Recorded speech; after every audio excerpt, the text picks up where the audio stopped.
Hi, everyone. Thank you for joining us for today's webinar.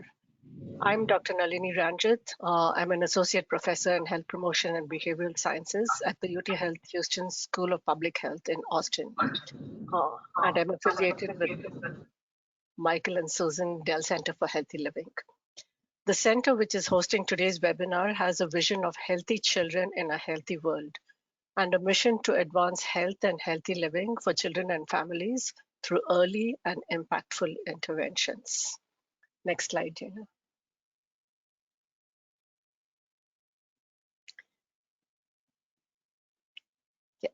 Thank you to the Michael and Susan Dell Foundation for making possible the center's activities, including our webinar series, of which this is one instance. Next slide.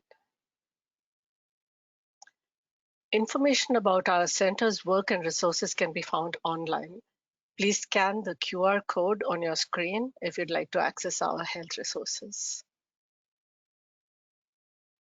Next slide. I'd like to draw your attention particularly to the Texas Research to Policy Collaboration led by our center. It's also called RPC. Texas RPC creates each of the legislative related resources described on this slide.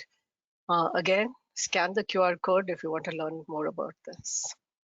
All the slides in this presentation and a webinar recording will be archived on our website. If you have any questions during the presentation, just enter them into your chat box. There will be a Q&A at the end of the presentation, and we'll share as many of your questions as we can accommodate. Next slide, Jayna. Today's webinar is in honor of World Food Day, which is on October 16th this year. World Food Day is on the UN calendar and is celebrated across 150 countries worldwide. It's intended to promote awareness of hunger and motivate action for the future of food, people, and the planet. The theme for this year's World Food Day is Water is Life, Water is Food. Next slide, Jayna. Without further ado, I'm excited to introduce our speaker today, Dr. Jayna Dave. Dr. Dave is a behavioral nutritionist and an associate professor of pediatrics nutrition at the USDA-funded Children's Nutrition Research Center at the Baylor College of Medicine in Houston. She's built up an impressive body of research on the food environment, food security, hunger, and racial ethnic disparities. Another strand of work of hers is evaluating the impact of food assistance programs on nutrition and health outcomes, such as obesity and other chronic diseases. In all her work, Dr. Dave adopts a community-engaged, culturally sensitive approach, including in the design, implementation, and evaluation of interventions for under-resourced populations in various settings. Dr. Dave has a robust research agenda and has served as a PI on several NIH and USDA-funded projects focused on nutrition and diet interventions targeting low-income families. She also serves as the co-lead for the Community-Based Research and Nutrition Work Group for the USDA Human Nutrition Research Center at Baylor. We are honored to have her here to share with us her insights into collaborating with communities to enrich research efforts in the general area of nutrition and health disparities. Dr. Dave, over to you. Thanks so much, Nalini, for inviting me to present today and for the wonderful introduction. And thank you to everyone attending the webinar as well.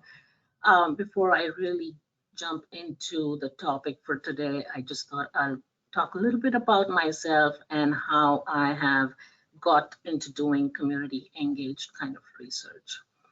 So I got my undergrad back in India in applied nutrition, and then got my master's and PhD in public health from the University of South Carolina. And then in 2009, I joined Baylor College of Medicine as a postdoctoral fellow, and have continued to stay at Baylor College of Medicine as a faculty. So I've been in Houston for over a decade now. And as you know, Houston is one of the most ethnically diverse cities in the US. And when we talk about diverse cities, it calls to mind two different things, and in many ways two opposite things. So on one hand, we have people living side by side and sharing spaces, while on the other hand, we have these socioeconomic inequities and divisions that occur, and those are mainly experienced by low-income minority groups. And working in this area of nutrition and diet with low-income communities, I very quickly realized that it is really important to work closely with the community rather than just doing what I want to do, right? And so over time, my research agenda, it has evolved into studying health disparities and exploring social determinants of health inequity as it relates to obesity and diet-related chronic disease prevention among individuals and families from under-resourced populations, and creating an equitable environment by bringing about meaningful and pragmatic social environmental changes, utilizing a qualitative, quantitative, and mixed methods approach to incorporate the complexities of the real world practice and to be able to produce more meaningful outputs for the several stakeholders that we are working with in this area. So now going into what community engagement is, the CDC defines community engagement as the process of working collaboratively with and through groups of people affiliated by geographic proximity, special interest, or similar situations to address issues affecting the well-being of those people. And in the book, Principles of Community Engagement, it further describes the value of community engagement, stating that it is a powerful vehicle for bringing about environmental and behavioral changes that will improve the health of the community and its members. It often involves partnerships and coalitions that help mobilize resources and influence systems, change relationships among partners, and serve as catalysts for changing policies, programs, and practices. The goals basically are to build trust, enlist new resources and allies, create better communication, and improve overall health outcomes as successful projects evolve into lasting collaborations. So what are some of the key principles of community engagement? And this is interesting because a lot of papers have been published. There are books out there as well. And there are several principles and concepts that are listed. What I tried to do is kind of combine and consolidate those into five big umbrella topics. One is collaboration, which is with researchers and communities working together, which is essential for conducting ethical, relevant, and effective research that benefits both the scientific community as well as the communities being studied. And this collaborative approach, it promotes inclusivity, cultural sensitivity, which is a term that you're going to hear a lot during this presentation, and the potential for sustainable change over time. The second one is respecting community values and perspectives, which is not only an ethical imperative, but also a practical necessity. It ensures that research is culturally sensitive, relevant, and effective, while also fostering trust, collaboration, and the potential for positive and sustainable health outcomes within the community. The third principle is that of equity, and we're talking about equitable partnerships, which are essential for conducting ethical, effective, and impactful research. And it also fosters collaboration, trust, and empowerment within the communities, resulting in research that is more relevant, culturally sensitive, and capable of addressing health disparities. Then we have empowerment, which is not only vital, so empowering the community is not only vital, but it also enhances the relevance, quality, as well as the impact of research. And again, it fosters trust, cultural sensitivity, community involvement, and sustainability, ultimately contributing to improved health outcomes. And lastly, and of course, one of the most important ones is transparent communication, which is extremely important to build trust, to maintain ethical standards involving community meaningfully, and to ensure that research is culturally sensitive and relevant. It also contributes to the overall success and impact of research by promoting openness, accountability, and acceptance. So now there are several well-established models and frameworks of community-engaged research. The first one being the socio-ecological model of health, which helps us understand that health is affected by the interaction between the individual, the group, or the community, and the physical, social, and political environment. The other model is that of the active community engagement continuum, also known as the ACE continuum, which provides a framework for analyzing community engagement and the role the community plays in influencing lasting behavior change. Then we have the diffusion of innovation, which is the process by which an innovation is communicated through certain channels over time among members of a social system.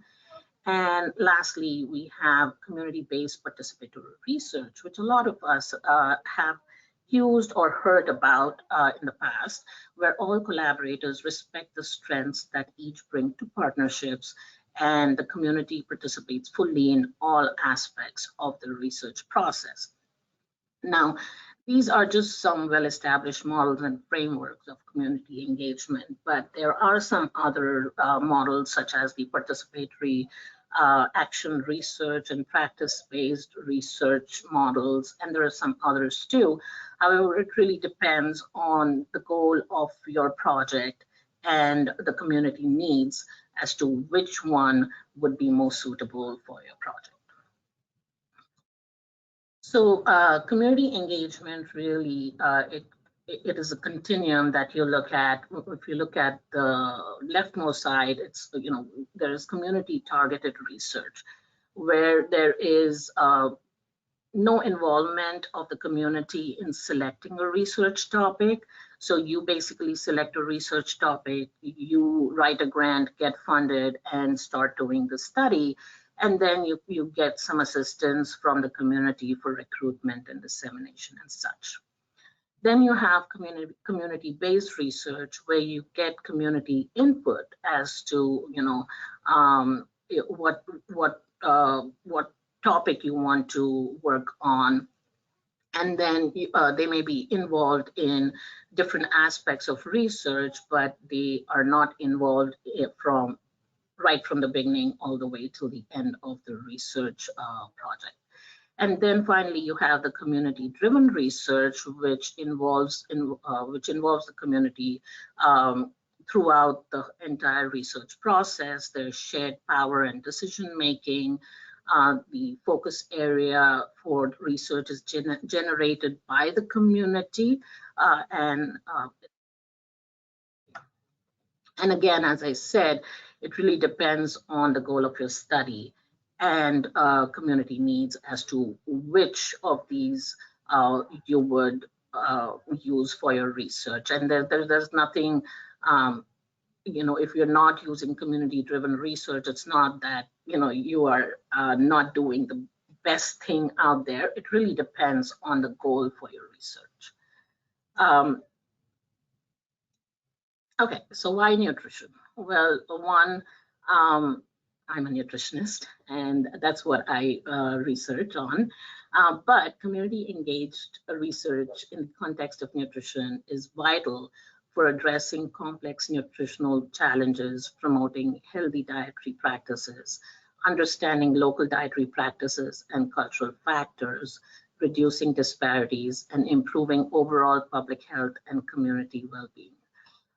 It recognizes the importance of involving the community as active partners in research and intervention efforts to ensure that the solutions are culturally relevant, effective, as well as sustainable, because there would be a community buy-in.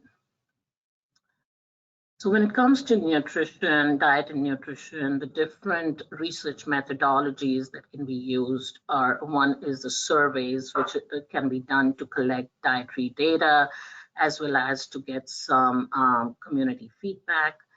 You have focus groups that can be done to understand what the community needs are. Interviews can be done with key stakeholders to get more in-depth insights about the community needs and what's going on in the community. Then you have observations and things like windshield surveys, and of course, community-based health interventions. So what are some of the benefits of community engagement? Now, we need to realize that as trained professionals or researchers, we are not really the true or real producers of health, right? As much as we would want to be, we are not.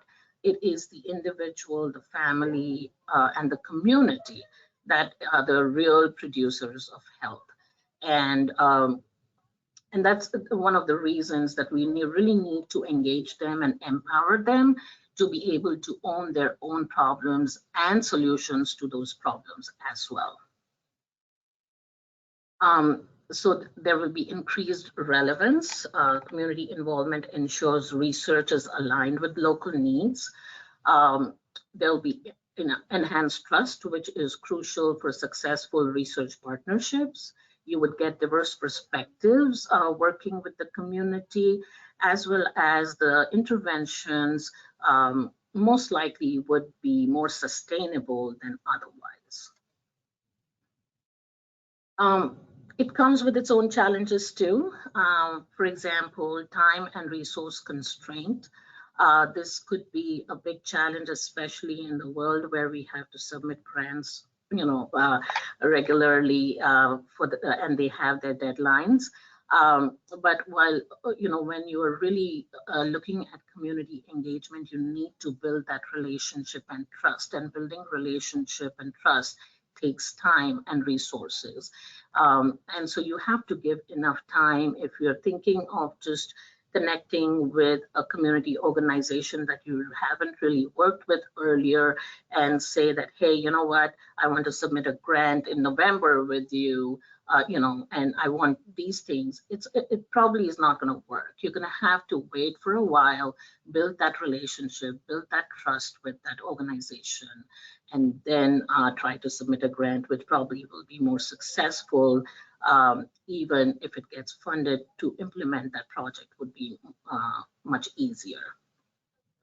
It could also be a challenge to balance community and academic priorities. Like I said, we have certain deadlines, we have certain research areas that we want to work in, and the community needs may not really be exactly that. And so we need to kind of work closely with the community to come, at par and, have that win-win situation for both at both ends.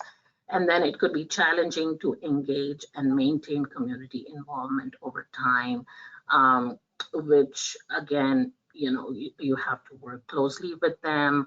You have to involve them in a way that they get the sense of ownership, and there's a community buy-in for what you do. All right, so just shifting gears a little bit, I'm going to be talking about a project that we are doing, and this is a community-based project. It's not a community-driven project, where we are looking at doing hydroponic farming at food pantries in urban food deserts. And just to give you a little bit of background, we had submitted a big grant. We were very ambitious, and we submitted a big grant, and we did not get funded, but it was extremely well received. One of the big comments was that we did not have very much of preliminary data to support what we wanted to do. And so we submitted another smaller grant to do what I'm presenting to you right now. is to do a little bit of groundwork to assess the acceptability and social-cultural implications of doing hydroponic farming at food pantries, and to identify perceived benefits and barriers of hydroponic farming.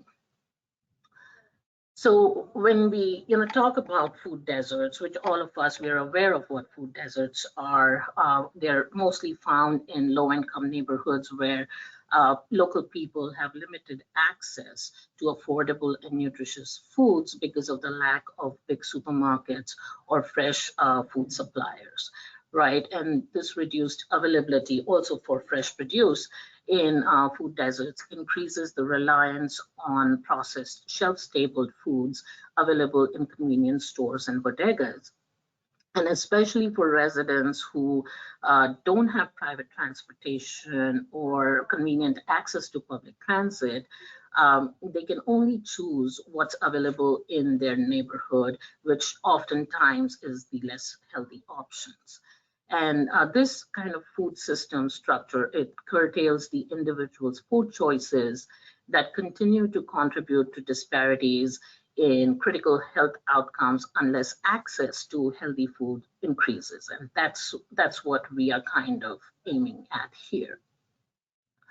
So now, what is hydroponics? For those who don't know, hydroponics is a subset of hydroculture, and it's a method of growing plants in water without soil using mineral nutrient solutions. The problem in urban areas is that we don't really have a lot of space to do traditional farming, correct? And to feed an entire neighborhood. So hydroponic farming helps because it maximizes space. So we require far less space to grow plants than we do for traditional farming, we actually are looking at doing hydroponics using shipping containers. It also conserves water. It facilitates a microclimate, so the plants are grown in a controlled environment with controlled temperature and light, controlled water flow, as well as nutrient supply. It produces much higher yields than traditional farming, requires less labor, but a little more skill set and training than traditional farming probably. It produces higher quality food, as well as it reduces supply chain because you would be growing right there at the food pantries. Now, hydroponic farming has shown the potential to change the face of hunger, community, and sustainability by enabling communities to gain socioeconomic benefits. Simply producing local food may not solve hunger, we know that, without addressing the various root causes, but it is an important part of the solution towards achieving food security. Hydroponic farming contributes to the development of social connections, capacity building, and community empowerment, and it offers links to community development practice. It is a viable means of workforce and youth development, food budget supplements, as well as modest revenue generation. So combined with other efforts to improve access to healthy foods, hydroponic farming is a valuable tool in promoting community food security, particularly in low-income neighborhoods. Now, Houston is a great place to do this because Harris County, which is the third most populous county in the U.S., is in Houston. And Houston is one of the most ethnically diverse cities, as I mentioned earlier, but it also has the highest rate of medically uninsured individuals, with about 39% of Harris County residents being uninsured. And it also has an estimated 1.27 million people living below the federal poverty line. The household food insecurity rate in Houston area is about 17%, and child food insecurity rate is at 26%. About 66% of the children are eligible for free school lunch, and more than 750,000 Houston residents, they live in USDA's designated food desert. So it's a great case study for us. So this is just a Houston map. You see the green areas, those are all the designated food deserts in the Houston area. And on the right, you see all the food pantries. A lot of them are located within the food desert areas. So now our study, we actually, talking about community engagement process, I have been working with the Houston Food Bank for more than a decade now. Ever since really I moved to Houston, I have been working with the Houston Food Bank, and so I have a relationship with them that is, that helps me move my research agenda forward while helping the community as well. They are the ones who connected me to several of the food pantries across Houston for my work. And over the years, as I have been working with them, one of the things that has been consistent is the limited access to fresh produce, and not just in quality, but also in quantity and variety. And so we've been thinking, thinking of ways to kind of overcome that. And then I was talking to one of my colleagues for another project, and we started talking about hydroponics. And I was like, wait, this is something probably that may work. And so I pitched the idea to some of the food pantries that I've been working with, and they really liked the idea. So we put, as I said earlier, we put this really big grant, which didn't get funded, but was well received.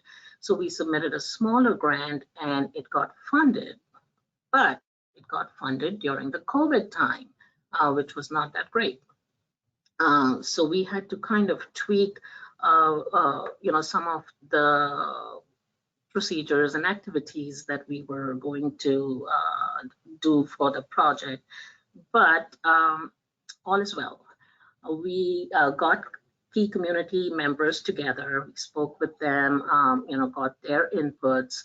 We put an advisory board together with experts in research, hydroponic farming, nutrition research, specifically hydroponic farming, agricultural economics, as well as someone who has knowledge in the legal and ethical aspects of doing something like this. And also we work closely with the food pantry managers and staff and the food pantry clients. So we at first had thought, and that's what we had proposed in the grant, was that we would be taking all, some of these stakeholders to the hydroponic farm for a field trip so that they see firsthand what hydroponics is, how it works, what are the logistics that go around it, and so on. And that did not happen thanks to the pandemic. And so with inputs from the advisory board, as well as talking with the food pantry managers, we decided to put together a packet which would provide them with all of that information that they would have gotten through their field trips. So the packet included videos on what hydroponics was, how it works, what are the logistics around it, and then we also included a presentation by a hydroponic farmer on using hydroponics, especially in the shipping containers, and the costs associated with that. And in addition to that, we included some newspaper articles on other food pantries using hydroponics. Unfortunately, there is no scientific article that has been published in this area yet. And so we interviewed staff from 5 food pantries.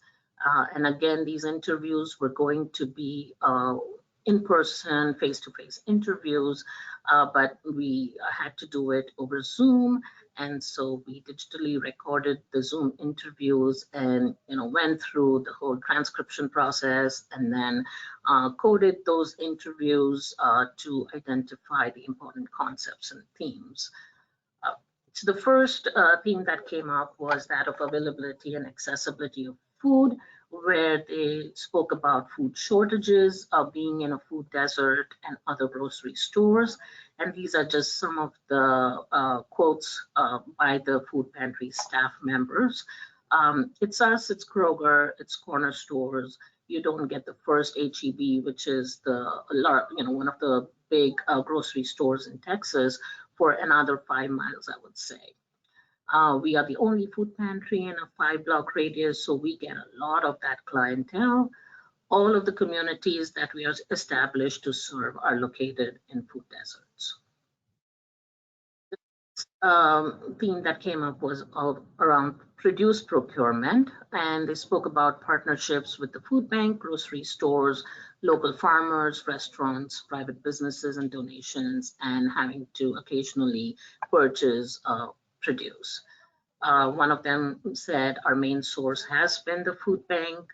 Another one said, I do not purchase anything. I do have a small budget if I have to, but for me, I try to resource everything we can. And then another said, we pick up from 23 different retailers during the course of the week. So we are bringing in fresh 7 days a week. We get the bagged retail produce, the cut of fruits and vegetables, that kind of stuff. We have variety, but the problem is a lot of that stuff will be end of life. And so by the time people get it home, if they consume it that day or the next day, it's not really viable. They also mentioned about the different produce that are available at the food pantries. They can produce some fresh produce as well as some frozen produce. One said most of it is going to be canned, more than 50% canned. Fresh is very variable, and again, that shelf life. During the winter, during fall and winter, around this time, we get lots of squash, pumpkin, potatoes, onions. We get lots of those. We almost always have, especially potatoes and onions, but you really want to give people more variety. I mean, really, do you really need 10 pounds of potatoes every time they come? I don't think so. They also spoke about some nutrition education going on at the food pantries. Some mentioned they had some fixed curriculum that Texas AgriLife would come and conduct the nutrition education piece. Houston Food Bank would do that too. And then the possibility of a nutritionist or dietitian visiting was another thing they mentioned. Now, in addition to these, they, of course, we asked them about what they thought about hydroponic farming. So they did mention some of the crops that they thought that the clients would be interested in getting, which included bell pepper, lettuces, berries, herbs, and dark leafy vegetables.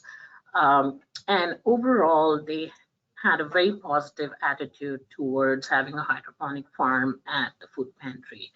One of them said, we get the messages almost twice a month from USDA and the National Food Department that there will be a food shortage, and also from Houston Food Bank. And I think we need to get prepared for that. And with hydroponics, we'll be able to manage that more effectively. You have to understand, most of them are parishioners themselves from our church next door. So the sense of product that you get from your own parish doing this and being at the forefront of nutrition is priceless. And third person said to be able to produce hydroponic produce at low to no cost at all would be a dream come true, which is great. They did have some concerns specifically around client education and subsidizing power and water, and also around funding. These are just some quotes. One being, I do maybe envision some sort of client education portion where we teach not how to use it, but different ways of using it, so they don't get bored using it for the same thing. And I think she'd given an example of a house salad. I would be interested, as would be my board, as far as subsidizing the electricity, the water, a staff person that would know how to do those kind of things. And so overall, we've gotten a very positive, feedback from the food pantry staff. We are currently in the process of collecting data from the food pantry clients. We're doing sensory testing and giving them some hydroponically grown foods and traditionally grown produce, and and getting them to rate them on different things, different aspects. And we're doing a survey with them on food access and availability, food assistance program participation, and dietary intake. And that's where we were going to stop at first. But especially after COVID, the advisory board, as well as the pantry managers, they thought that it would be a good idea to interview the food pantry clients as well, in addition to doing the survey with them, to assess the current situation of food access and availability within their home and the community, and what they thought about the hydroponic farming and about hydroponic foods that they tried during the sensory testing. So that is what we're doing for this project, and hopefully we get some good data to apply for a larger grant and do a large-scale intervention, actually installing hydroponic farms at a few food pantries to see the effectiveness of those food pantries on dietary intake of individuals living in those neighborhoods, and also food security.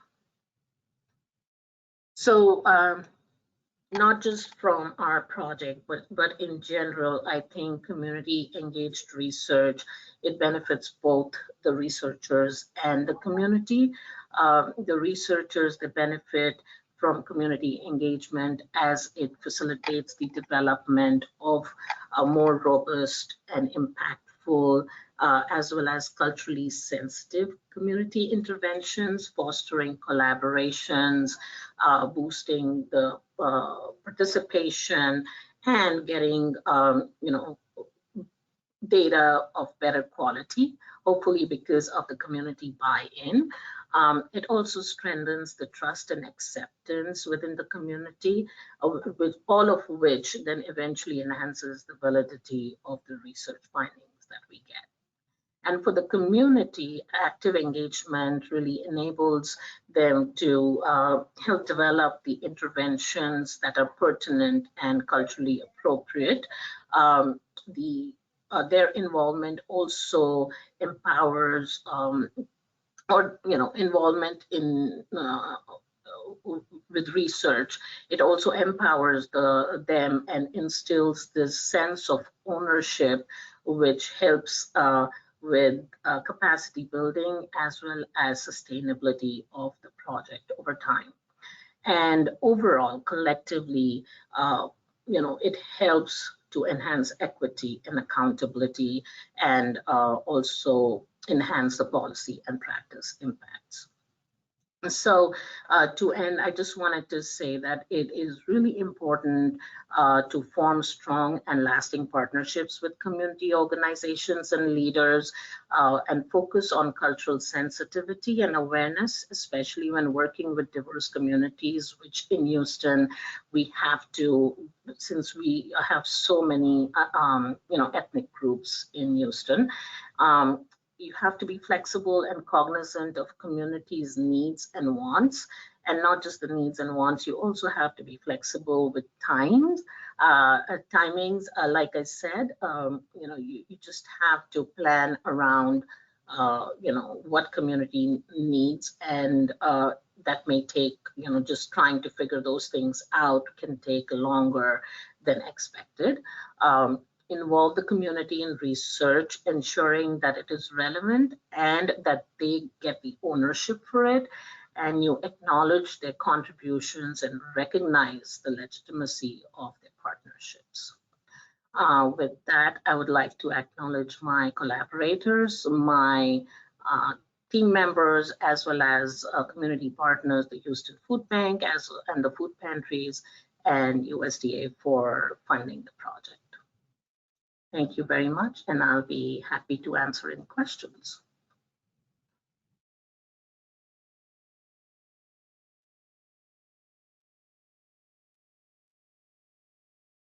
work. Fascinating work, Jayna. I really enjoyed that. We'll take some time for questions now. Sure. So if people want to type in questions in the chat box, go ahead from the audience. Jayna, while we wait for questions to roll in, is there anything else that you'd like to touch on that you didn't include in the presentation? Not really. I just think, I think it's just important if we want to do something that, a program or something that's going to be sustainable in the community. We just have to involve the community, and not just involve the community to get data from them, but to really have some meaningful input from them. I think it's the most important thing, because they know the community much better than, the community members, they know the community much better than you know, and they know what's really going to work and what's not going to work. So yeah, it's extremely important to engage the community. Okay, I am seeing some questions come in. So let me go ahead with one, which I think a lot of people are going to be interested in. So what type of space is needed and is available for hydroponic farms within those pantries or in any other facilities that you're using? Yeah, so we are looking, so the food pantries that we are working with right now, all of them are looking at installing the hydroponic farms, which are going to be in shipping containers in their parking lots. And yeah, so it's not going to be inside the building, it's going to be outside the building in the parking lot. So they're going to have a separate connection for water and out. And what are the costs involved? So the installation cost, first, it needs quite some capital. I think it's close to anywhere between 80 to 100,000. And then maintenance-wise, on an annual basis, it costs anywhere between $7,500 to $10,000. Okay, it doesn't seem like very much at all. And what is the life of these containers? Oh, these go on for forever. Means you have once they're installed, you have a contract with with the company who is building the hydroponic farm for you, and they come in and they do the regular calibrations and stuff that need to be done, and so yeah, if maintained well, it goes on for years together. Okay, sounds really great. So one question is, what are the demographics of the communities and the food pantry workers you interviewed? Yes, sorry, and I didn't mean to talk about that. So the food pantries are located in different geographic regions of Houston. So there are two food pantries that are predominantly serving Hispanic communities. One food pantry is predominantly African American, and then there are two that are really serving everyone, but majority of the clients are Hispanics. Another question, how did you decide what pantries to interview? So this was it was a convenience sample, and for previous projects that I've worked on, I've worked closely with food pantries, and we basically contacted them because we knew we had a working relationship with them. But they again, as I said, they are geographically they are located in different areas of Houston. A lot of questions about the hydroponic gardens, which you've answered already. So I want to go on to questions about community engagement. One person asked, what advice would you give to somebody who wanted to start a community garden? I assume built around hydroponics. Again, it's going to be where you're going to be starting it. If it is going to be within the community, you need to to get the community members together. If you're going to do it at a community center, if you're going to do it at a food pantry, or what location you're going to do it, you need to get people involved, or key stakeholders around that. Like if you're doing it at a community center, you want to get the community center leadership and staff involved, talk to them to see, if this is going to be, something that they would be interested in, and, what are some of the things that you would need to consider, where would you install it, and then also keeping it, like I said, cultural sensitivity is an important aspect. So trying to figure out what the demographics of their clientele is, and trying to work around that as well. But yeah, it's probably to start with is just building relationships with that particular organization that you're planning to work with, to where you want to start the garden. I think you answered one of the questions, which says, would you suggest one or two effective strategies that worked for you to engage the community? I think you just answered that question. Yeah. I think it's just building that relationship, and starting that communication as to what you want to do, and then trying to understand what their needs are. I think that is most important.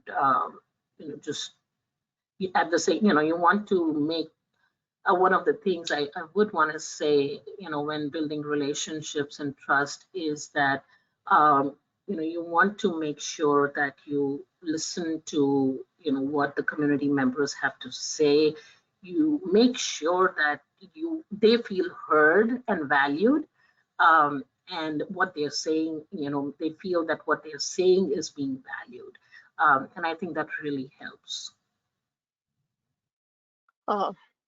Another question about engaging. How do you give community members a sense of ownership? Involve them in the process, right? So you involve them right from the beginning. Tell them that this is for the community. We want you to be involved because you know your community well, and a lot of them, they feel really proud to be part of something like this. And so yeah, it means just involving them and empowering them and enabling them to do things around the project would help them get that feeling of ownership, that yes, I have been part of this. I need to keep this going.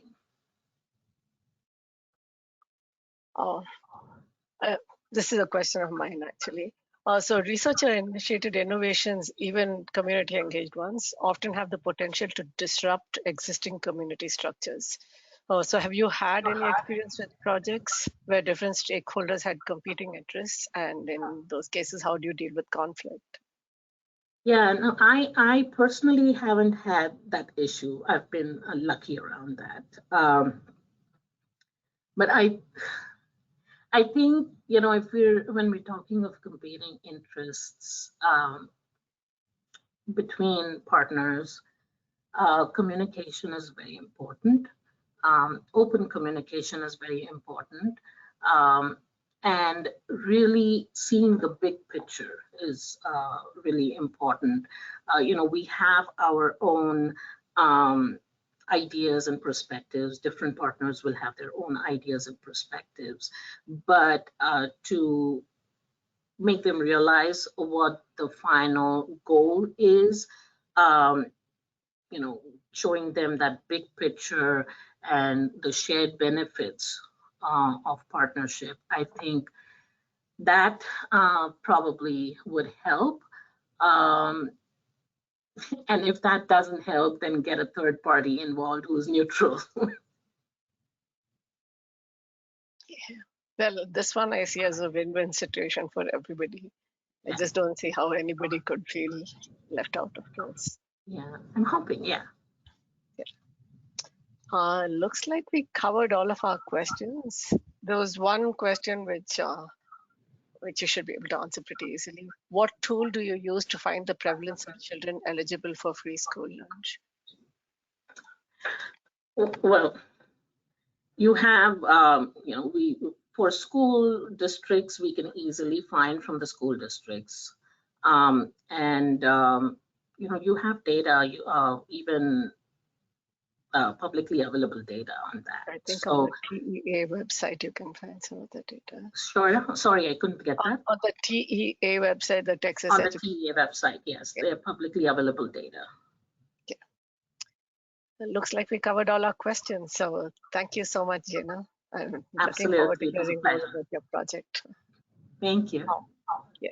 To the rest of you, thank you all for attending today's webinar. We really appreciate you being here and hope to see you the next time for the webinar featuring licensed professional counselor Shanaz Ikani. She's going to be talking about promoting healthy choices and support for vaping cessation among youth and families on October 17th. That's next week, I believe, at the same time. See you all there. Thanks, Jayna, again. Bye-bye. Thank you.